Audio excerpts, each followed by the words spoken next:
O conflito na Ucrânia se afasta cada vez mais de uma possível resolução entre as partes. Ameaças nucleares, valas comuns, a sensação é ambos os lados inseridos em um ciclo infinito de pesadelos.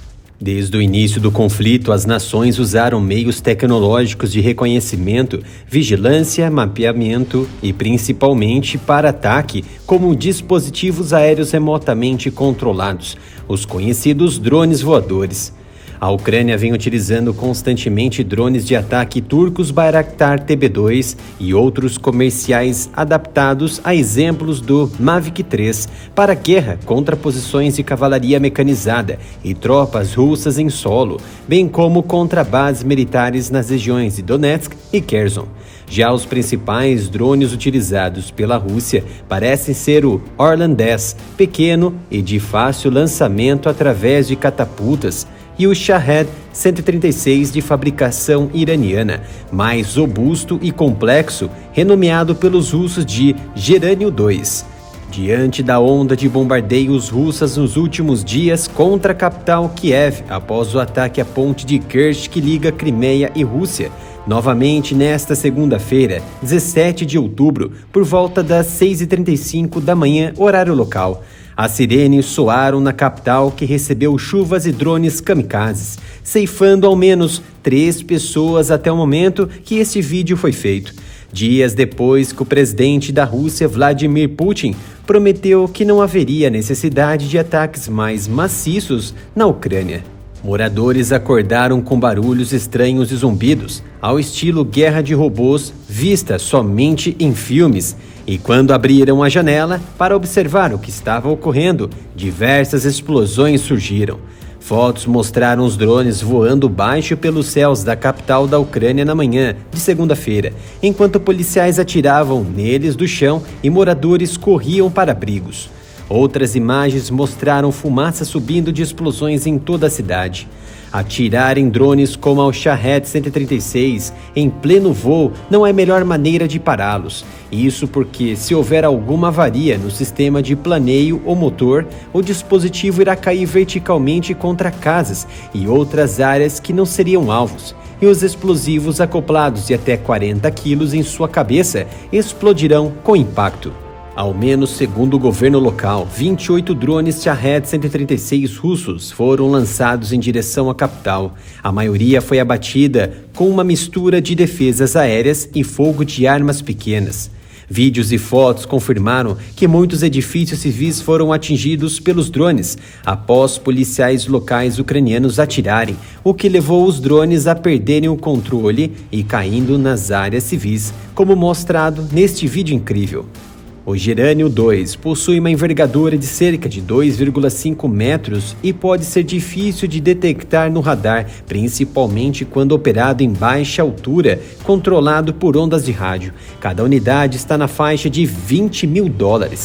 Estima-se a capacidade de alcance operacional do Shahed 136, algo em torno de 2.500 km, com motor MD-550 a velocidades de até 185 km por hora, que colidem verticalmente contra seus alvos numa espécie de kamikaze.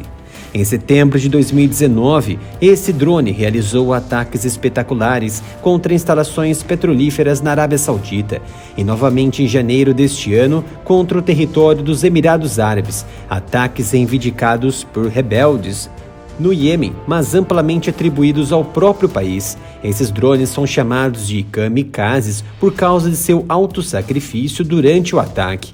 Dias atrás, os Estados Unidos disseram que o Irã planejava enviar centenas para a Rússia. O Irã negou ter feito isso. Não está claro exatamente quantos a Rússia possui.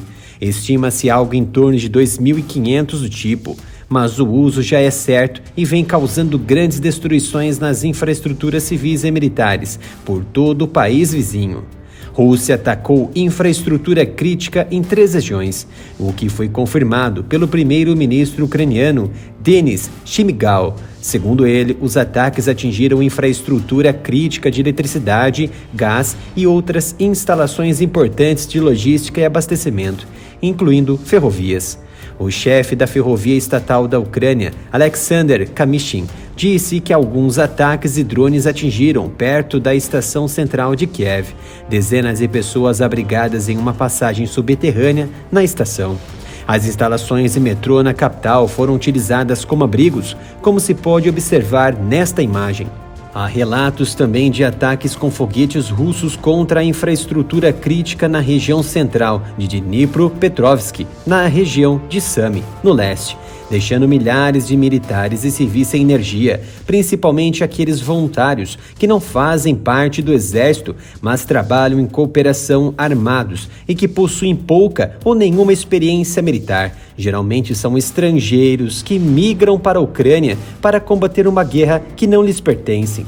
Os voluntários muitas vezes permanecem em instalações civis, como prédios, utilizadas como abrigos, em reservas de munições ou postos de atendimentos primários, em caso de feridos. Os ataques desta segunda-feira podem ser a primeira vez que são usados contra a capital ucraniana a partir de drones. Apesar do uso frequente dos drones pela praticidade, zero riscos e perdas militares, operabilidade acima de 2.000 quilômetros de distância e explosão de grande poder de energia, são absolutamente sensíveis a contramedidas eletrônicas. Por exemplo, contra drones ucranianos, a Rússia usa defesas de radar contra drones militares e dispositivos eletrônicos contra os tipos comerciais.